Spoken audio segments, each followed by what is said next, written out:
আসসালামু আলাইকুম। সবাইকে স্বাগত জানাচ্ছি আমার দেশ সম্পাদক মাহমুদুর রহমানের নিয়মিত মন্তব্য প্রতিবেদনে। সঙ্গে আছি আমি তামান্না মিনহাজ। আজকের মন্তব্য প্রতিবেদনের শিরোনাম, এই মুসলমান দিয়ে কি হবে।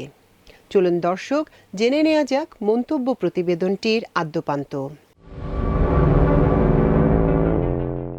সদ্য শেষ হওয়া পবিত্র ঈদ উল আজহার পরিপ্রেক্ষিতে এবারের মন্তব্য প্রতিবেদনে বর্তমান বিশ্বের প্রায় ২০০ কোটি মুসলমানের হাল হকিকত, বিবেক, ঈমান, সাহস, স্বার্থপরতা প্রভৃতি বিষয়ে আলোকপাত করার চেষ্টা করব। গত মাসে মার্কিন প্রেসিডেন্ট ডোনাল্ড ট্রাম্প মধ্যপ্রাচ্য সফর করে গেলেন। সেই সফরে বিশ্বের সবচেয়ে ক্ষমতাধর দেশের রাষ্ট্রপ্রধানকে মেজবান মুসলিম বিশ্বের দেশগুলো চোখ ধাঁধানো অভ্যর্থনা জানিয়েছে। সৌদি আরব, আমিরাত ও কাতারের মধ্যে ট্রাম্পের মনোরঞ্জনের জন্য রীতিমতো প্রতিযোগিতা চলেছে। ধারণা করছি সেসব বর্ণাঢ্য আয়োজনে ৩ দেশের সরকারের বিলিয়ন ডলারের বেশি ব্যয় হয়েছে। কাতারের আমির প্রেসিডেন্ট ট্রাম্পকে একটি বোয়িং 747 জেট লাইনার উপহার দিয়েছেন। সেই উপহারের বিমানটি মার্কিন সরকার তাদের প্রেসিডেন্টের বিমান বহরে ব্যবহার করার সিদ্ধান্ত নিয়েছে। তবে ডেমোক্র্যাট নেতারা ট্রাম্পের উপহার নেয়ার সমালোচনা করে বলেছেন, বিমানটি মার্কিন প্রেসিডেন্টের ব্যবহারের জন্য উপযোগী করে তুলতে নাকি আরও $1 বিলিয়ন খরচ হবে। আমি নিশ্চিত বাইডেন এখন প্রেসিডেন্ট পদে থাকলে ডেমোক্রেটরা কাতারের আমিরের উপহার নিয়ে কোনো প্রশ্ন উত্থাপন করতেন না। তখন হয়তো রিপাবলিকানরা সমালোচনা করতেন। এই পাল্টাপাল্টি বাকযুদ্ধ অবশ্য একেবারেই মার্কিন যুক্তরাষ্ট্রের অভ্যন্তরীণ রাজনীতির বিষয়। এসবে আমাদের মতো আদার ব্যাপারীর মাথা না ঘামালেও চলবে। আমার হতাশার জায়গাটি ভিন্ন। যখন মার্কিন প্রেসিডেন্টকে নিয়ে আত্মসম্মানহীন আরবদের নির্লজ্জ মাতামাতি চলছে, ঠিক সেই সময় মার্কিন অস্ত্র ও অর্থে বলীয়ান বর্বর ইসরায়েলি দখলদার বাহিনী গাজায় গণহত্যা চালাচ্ছে। জায়নিস্ট সেনারা অধিকৃত পশ্চিম তীরের ফিলিস্তিনিদের আরও ভূমি কেড়ে নিয়ে তাদের সেখান থেকে তাড়িয়ে দেওয়ার জন্য বাড়িঘর গুঁড়িয়ে দিচ্ছে এবং নির্বিচারে শিশু, নারী ও পুরুষদের হত্যা করছে। শুধু তাই নয়, গাজার ২০ লক্ষাধিক মানুষকে অনাহারে মেরে ফেলার উদ্দেশ্যে আন্তর্জাতিক আইনের কোনো তোয়াক্কা না করে উদ্ধত ইসরায়েল ছোট্ট ভূখণ্ডটির চারদিকে অবরোধ সৃষ্টি করে রেখেছে। জাতিসংঘের মহাসচিব গুতেরেস এই নির্মমতার বিরুদ্ধে বিশ্ব বিবেককে জাগ্রত করার অব্যাহত চেষ্টা করে গেলেও তাতে কোনো লাভ হচ্ছে না। মার্কিন যুক্তরাষ্ট্র তার ভেটো ক্ষমতার অপপ্রয়োগ করে ইসরায়েলের যাবতীয় অন্যায়কে বৈধতা দিয়ে যাচ্ছে। শুধু কূটনৈতিক সমর্থনই নয়, গাজায় প্রতিদিন যে হত্যাযজ্ঞ চলছে তার যাবতীয় রসদ খোদ আমেরিকাই যোগাচ্ছে। ইসরায়েল যে আন্তর্জাতিক আইনে একটি ভয়ানক অপরাধী রাষ্ট্র, সেই সত্য মার্কিনিরাও জানে। দেশটির সাবেক প্রেসিডেন্ট বাইডেনের মুখপাত্র ম্যাথিউ মিলার সম্প্রতি স্কাই নিউজের পডকাস্ট সাক্ষাৎকারে স্বীকার করেছেন, ইসরায়েল গাজায় যুদ্ধাপরাধ করেছে। সরকারে থাকতে কেন তিনি সেই যুদ্ধাপরাধের পক্ষে ওকালতি করেছেন, এমন প্রশ্নের জবাবে মিলার বলেছেন, আপনি যখন প্রেসিডেন্ট বা প্রশাসনের মুখপাত্র হবেন, তখন আপনাকে প্রশাসনের অবস্থান তুলে ধরতে হবে। যখন প্রশাসনে থাকবেন না, তখনই কেবল নিজস্ব মতামত দিতে পারবেন। অর্থাৎ ম্যাথু মিলার অকপটে স্বীকার করে নিলেন তিনি সরকারে থাকতে মিথ্যা বলেছেন এবং ফিলিস্তিনি শিশু, নারী ও পুরুষদের পাইকারিভাবে হত্যা করতে ওয়াশিংটন প্রশাসনের কোনো রকম বিবেক কখনো জাগ্রত হয় না। ইসরায়েলকে অন্ধভাবে সমর্থন করাই ওয়াশিংটনের নীতি নির্ধারকদের ভূ রাজনৈতিক কৌশল। গত ২০ মাসের অব্যাহত গণহত্যাকালে ওয়াশিংটন এ পর্যন্ত ৫ বার যুদ্ধবিরতির প্রস্তাবে ভেটো দিয়েছে, যাতে ইসরায়েল বর্বরতা চালিয়ে যেতে পারে। মার্কিন যুক্তরাষ্ট্রের এই অন্ধ ও বিবেকহীন ভূমিকা মুসলিম বিশ্বকে মেনে নিয়েই ২০০ কোটি মানুষের অধিকার আদায় করার জন্য লড়াই করতে হবে। বিলিয়ন ডলারের প্রশ্ন হলো, আদৌ কি আজকের মুসলমানদের জুলুমের বিরুদ্ধে লড়াই করার মতো ইমানি শক্তি রয়েছে? আমরা যতই মুসলিম বিশ্ব কিংবা উম্মার কথা বলি না কেন, বাস্তবে তার যে কোনো অস্তিত্ব নেই, সেটা গাজা যুদ্ধের প্রেক্ষাপটে প্রেসিডেন্ট ট্রাম্পের মধ্যপ্রাচ্য সফরের সময় পেট্রো ডলার সমৃদ্ধ দেশগুলো আবারও প্রমাণ করে দিয়েছে। শুরুতেই বলেছি, ট্রাম্পের সফরের সময় সৌদি আরব, আমিরাত ও কাতার যখন তাকে খুশি করতে বিলিয়ন ডলারের উপর ব্যয় করছে, ঠিক সেই সময় প্রতিদিন ইসরায়েলি বোমা হামলায় নিহত হওয়া ছাড়াও পানি ও খাদ্যের অভাবে ফিলিস্তিনের হাজার হাজার শিশু মৃত্যুর কোলে ঢলে পড়ছে। সেই মাসুম শিশুদের কঙ্কালসার দেহ দেখে আমাদের চোখে পানি আটকানো অসম্ভব হয়ে পড়ে। কিন্তু আরব দুনিয়া নির্বিকারভাবে ইসরায়েলের পদলেহন করে চলেছে। পাঠক, আপনারা কি জানেন যে তিনটি দেশ এবার ট্রাম্পের এক সফরে বিলিয়ন ডলারের অধিক খরচ করল, তারা ফিলিস্তিনের জনগণের জন্য বছরে কত ডলার অনুদান দেয়? সৌদি আরব, আমিরাত ও কাতার মিলে বছরে সর্বোচ্চ 125 মিলিয়ন ডলার, অর্থাৎ কাতার যে বিমানটি প্রেসিডেন্ট ট্রাম্পকে উপহার দিয়েছে তার মূল্যের 1/4 বিশ্বের সবচেয়ে নিপীড়িত মুসলমান জনগোষ্ঠীর জন্য, তথাকথিত মুসলিম বিশ্বের সবচেয়ে ধনী তিনটি দেশের সম্মিলিত বরাদ্দ। কাহিনী এখানেই শেষ নয়। এই আরব দেশগুলো হত্যাকারী জায়নিস্ট ইসরায়েলের অস্ত্রের অন্যতম বৃহৎ বাজার। তারা সম্মিলিতভাবে বছরে ইসরায়েলের কাছ থেকে প্রায় 2 বিলিয়ন ডলারের অস্ত্র কেনে। অর্থাৎ ফিলিস্তিনি জনগণকে হত্যা করতে ইসরায়েলের যে অর্থ ব্যয় হচ্ছে তারও একটা উল্লেখযোগ্য অংশ আরবরাই মেটাচ্ছে।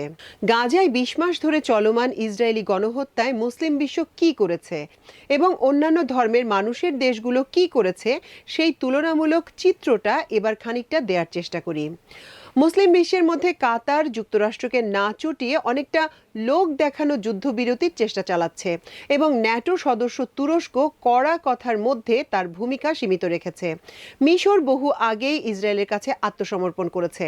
বলা হয়ে থাকে, ইসলামী জাতীয়তাবাদী মুরসিকে হটিয়ে মিশরের সিসির ক্ষমতা দখলে সৌদি আরব, ইসরায়েল ও আরব আমিরাতের যৌথ ভূমিকা ছিল। প্রেসিডেন্ট ট্রাম্পের আগের মেয়াদে আমিরাত, বাহরাইন ও মরক্কো তথাকথিত আব্রাহাম অ্যাকর্ডের নামে মধ্যপ্রাচ্যে ইসরায়েলের প্রভুত্বকে আনুষ্ঠানিকভাবে মেনে নিয়েছে।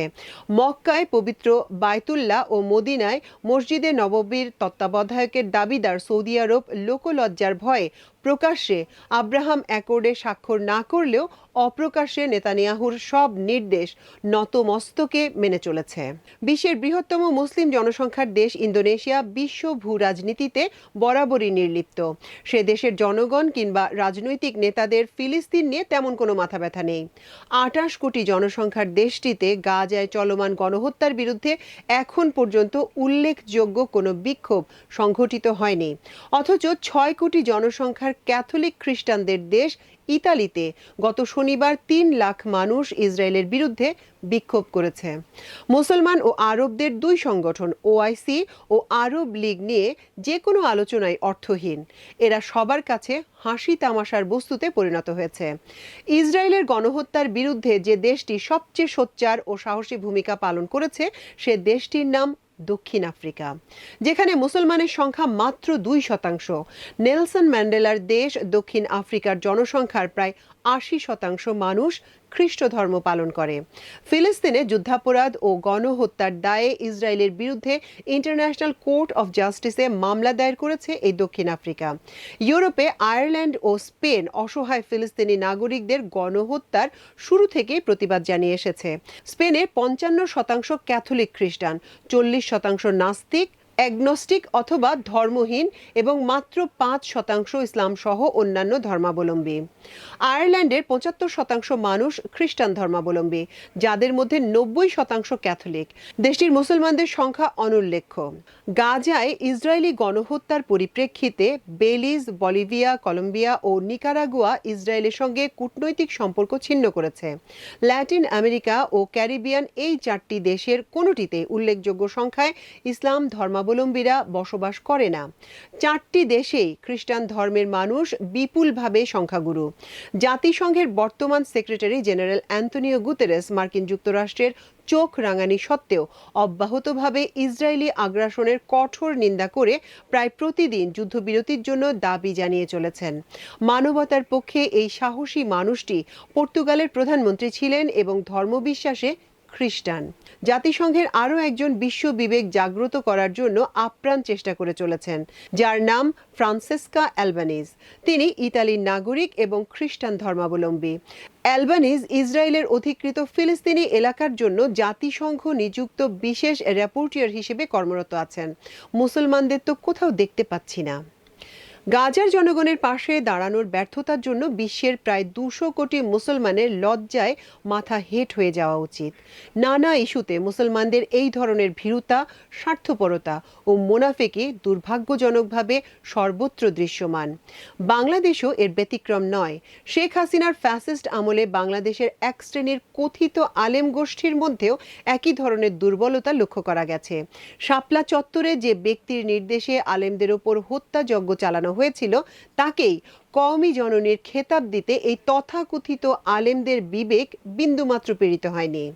মাদ্রাসা পড়ুয়াদের কি এক সনদ দেওয়ার জন্য নাকি এক ভয়াবহ হত্যাকারী, দখলদার ও ভারতীয় দালাল শাসককে উপরোক্ত খেতাব দেওয়া হয়েছিল। মাদ্রাসার সব ছাত্র শিক্ষকদের কাছে আমার প্রশ্ন, ওই সনদ প্রাপ্তিতে আপনাদের কি উপকার সাধিত হয়েছে? ওই সনদ দিয়ে এ যাবৎ আপনারা কত চাকরি পেয়েছেন? কারো ইমানের প্রশ্ন তোলা ধৃষ্টতা আমার নেই, সেটা সর্বশক্তিমান আল্লাহ বিচার করবেন। তবে কত অল্প মূল্যেই না আপনারা বিবেক বেচে দিলেন। যেসব মুসলিম দেশের শাসকরা নিজেদের ক্ষমতা টিকিয়ে রাখার জন্য আজ ফিলিস্তিনের জনগণের রক্তের সঙ্গে সওদা করছেন, তাদের সঙ্গে বাংলাদেশের ওই আলেমদের মধ্যে কোনো পার্থক্য নেই, যারা শাপলার রক্তের বিনিময়ে খুনি হাসিনার সঙ্গে সেদিন সওদা করেছিলেন। শুধু কোরআন ও হাদিস বর্ণনা করলে কিংবা ওয়াজ করলেই যদি ইসলাম কায়েম হতো, তাহলে আমাদের রসুল সাল্লাল্লাহু আলাইহি ওয়াসাল্লামকে ওহুদের যুদ্ধক্ষেত্রে রক্ত ঝরাতে হতো না, তার দন্ত মোবারকও শহীদ হতো না।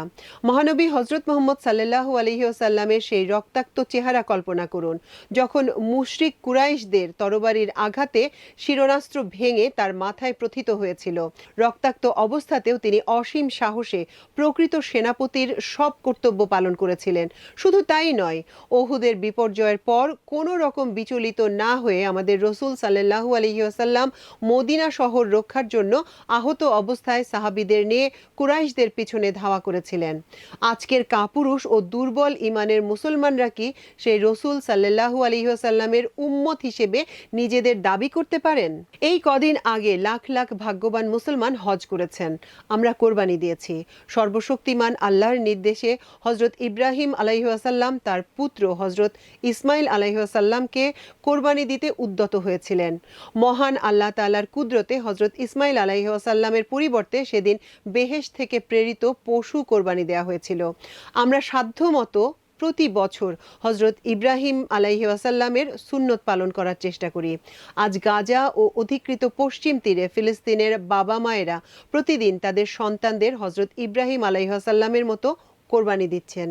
তাহলে আল্লাহর দরবারে কি আমাদের কোরবানি গৃহীত হবে, নাকি ফিলিস্তিনের মুসলমানদের? ধর্ম সম্পর্কে আমার জ্ঞান অতি সীমিত, তবে আমার বিবেক বলে আমরা নই, ফিলিস্তিনি জনগোষ্ঠী প্রকৃত মুসলমান। আল্লাহ তাদের সকল ত্যাগের জন্য যেন উত্তম পুরস্কার দান করেন। দর্শক, আমাদের আজকের মন্তব্য প্রতিবেদনের আয়োজন এ পর্যন্তই। আগামী বুধবার ইনশাল্লাহ আমার দেশ সম্পাদক মাহমুদুর রহমানের আরেকটি মন্তব্য প্রতিবেদন নিয়ে আপনাদের সামনে উপস্থিত হব। সে পর্যন্ত আল্লাহ আপনাদের সবাইকে ভালো রাখুন, সুস্থ রাখুন এবং দেখুন, শুনুন, পড়ুন, শেয়ার করুন, সাবস্ক্রাইব করুন আমার দেশের ফেসবুক পেজ এবং ইউটিউব চ্যানেল। এতক্ষণ সঙ্গে থাকার জন্য অশেষ কৃতজ্ঞতা। আল্লাহ হাফেজ।